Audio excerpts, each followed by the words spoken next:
Hello, and welcome to Money Tips. This is Charles Kelly bringing you money tips to help you save, earn, invest, accumulate, and enjoy more money. Thanks for tuning in on Facebook Live and for your comments. Really appreciate that. And thanks for all my listeners tuning in on iTunes and Stitcher to my podcast.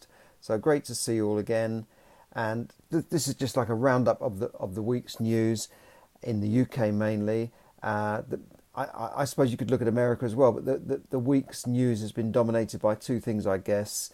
The Trump hearings that have been going on live on TV like some courtroom drama. And in the UK, of course, the interview last week with Prince Andrew that has been a total PR disaster. I mean, if you want to know how not to conduct an interview, how not to improve your PR and how not to market yourself, then look at the Prince Andrew interview. It was absolutely, I don't know how he got into that situation or who advised him to do that, but it's been a PR disaster. And since then, charities have been pulling out of pulling away from him. Sponsorship has moved away from him in droves, and it really has been bad. The fact that, I mean, he was interviewed about these things last week, but the events that took place had gone on quite a while ago, and everything was, hunky-dory as far as he was concerned, and everyone was just carrying on as normal. And it's only since this interview that things started, that the House of Cards has started to come down. Now you hear that the Queen has sacked him and he's pulling away from public duties, so he won't be appearing, opening up, cutting ribbons and meeting people and this sort of thing. So the Queen has taken away his £249,000 a year salary for public duties. So I guess he'll have to manage on his £57 million fortune. I expect he'll manage to get by. But anyway, that's bad news for the royal family and bringing them into bad spotlight really. So we'll have to see how that pans out. Trump hearing's been going on. Then, of course, we've got the elections going on here in the UK, and all parties promising to spend big money. I suppose I've mentioned this before, but a couple of things came out that in terms of property, I think it might have been Labour or Liberal want to bring a second property tax, so to tax landlords who have more than one property. Again, it's going to be another nail in the coffin for landlords who are already feeling unwelcome in the market. They're not investing because the tax benefits or the tax relief against the interest they pay has been taken away or reduced, and other tax benefits have been taken away as well. And of course, we're already paying stamp duty at a higher rate, a 3% surcharge on any second property.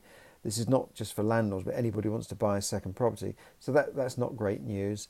And then the Conservatives have said that they would introduce a 3% additional stamp duty levy on any foreign buyers of property in the UK. Now, this is, to me, it's a bit like shutting the door after the horse has been bolted, because there's been foreign buyers coming into London for years, sometimes hiding money away. It's almost, I'm not saying it's money laundering, but it's almost like tucking money away in London, and it's been pushing the prices up, particularly in central London, of properties to ridiculous levels. And then those properties are sitting there empty in many cases while people just park their money really. So now they're talking about this additional tax, but I don't think it's going to make a lot of difference really, because many of the countries where the money was coming out of, like China and Russia, they've curtailed the amount of money leaving the country. But the idea is to get more first-time buyers on the ladder. The Help to Buy scheme has also helped with that, and the Conservatives say they've built 240,000 new homes in the last year, of which 57,000 of those have been affordable homes. So that's the news on the basic promises. But some of the parties are just promising ridiculous things. They will spend so much money that I think it would probably end up bankrupting the country. So we have to be careful. And I think that the average voter knows that there's not a magic money pit. You've got so much money to go around. If you have a budget and you earn £2,000 or $2,000 a month, and your rent is that, your mortgage is that, or or your food is that, your travel is that. You know what you need to spend within that budget. And if you're going over budget every month and spending on credit cards, you know that can't last. So the country is the same.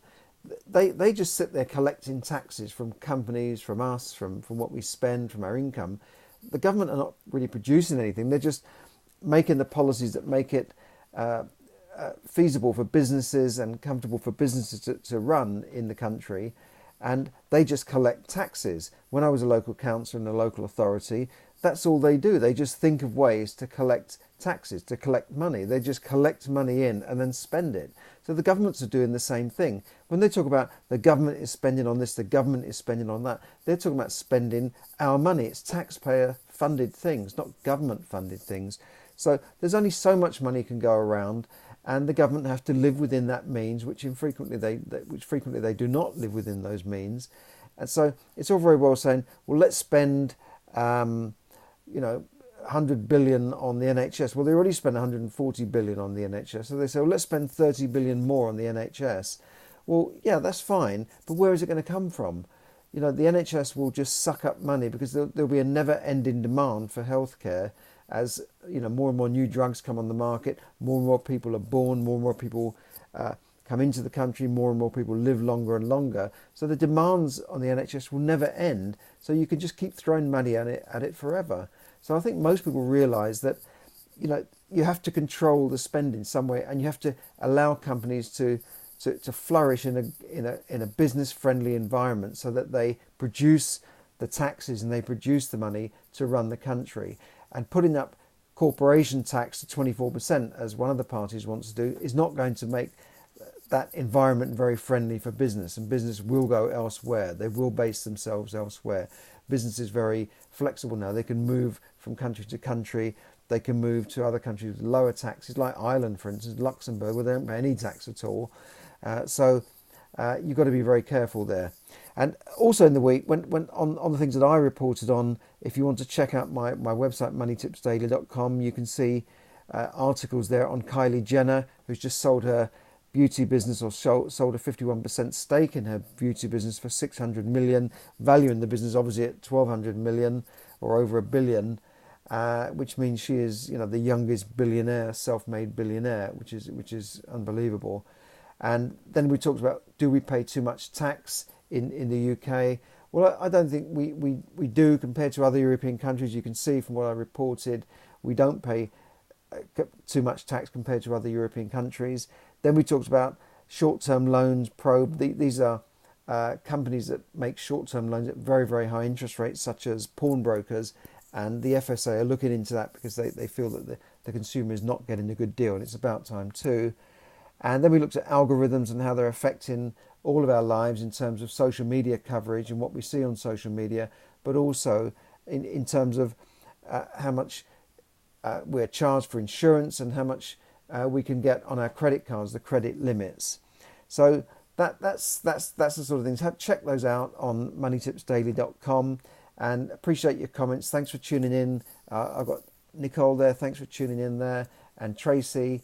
And we will continue this week. There's more political news happening in America and in the UK, and the businesses just have to continue as they always do. You just have to get on with things, and whether it's Brexit now, Brexit in January, business just has to get on with it, really, don't they?